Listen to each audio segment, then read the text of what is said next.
আসসালামু আলাইকুম। আশা করি ভালো আছেন। আমরা মাঝে মধ্যেই ফোনের নেটওয়ার্কের সমস্যা ফেস করতে হয়। अच्छा ठीक।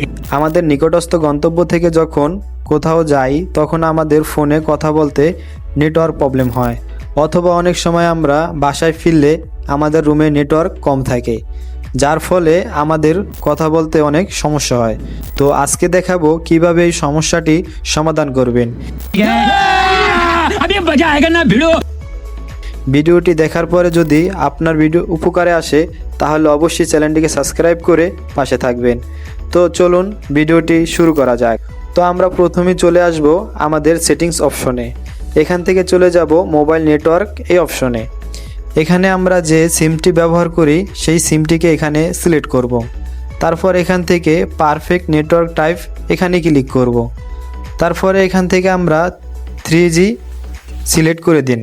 তো 3G সিলেক্ট করার পরে যদি আমাদের নেটওয়ার্ক সমস্যা সমাধান না হয় তাহলে আমরা এখান থেকে একেবারে 2G করে দিব।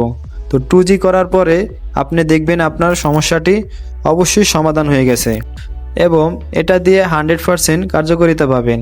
যদি সেটিংসটি করার পরও আপনার ফোনে নেটওয়ার্ক প্রবলেম হয় বা কথা বলতে সমস্যা হয় তাহলে অবশ্যই আপনার এরোপ্লেন মোডটি ওপেন করে তারপরে বন্ধ করে দিন। দেখবেন যে আপনার সমস্যা সমাধান হয়ে গেছে। এই দুটি টিপস ফলো করার পরেও যদি আপনার ফোনের সমস্যা থেকে যায় তাহলে অবশ্যই আপনাকে আপনার ফোনটি সার্ভিসিং করতে হবে, কারণ আপনার ফোনে সমস্যা আছে তার জন্য হয়তোবা নেটওয়ার্ক এতটা প্রবলেম দিচ্ছে। তো আজকের ভিডিও এ পর্যন্তই। যদি ভিডিওটি ভালো লেগে থাকে অবশ্যই আমার চ্যানেলটিকে সাবস্ক্রাইব করতে ভুলবেন না। আর আপনার যদি কোনো মতামত থাকে অবশ্যই আমার কমেন্ট বক্সে জানাবেন। তো ধন্যবাদ। পরবর্তী ভিডিও দেখার জন্য অগ্রিম আমন্ত্রণ।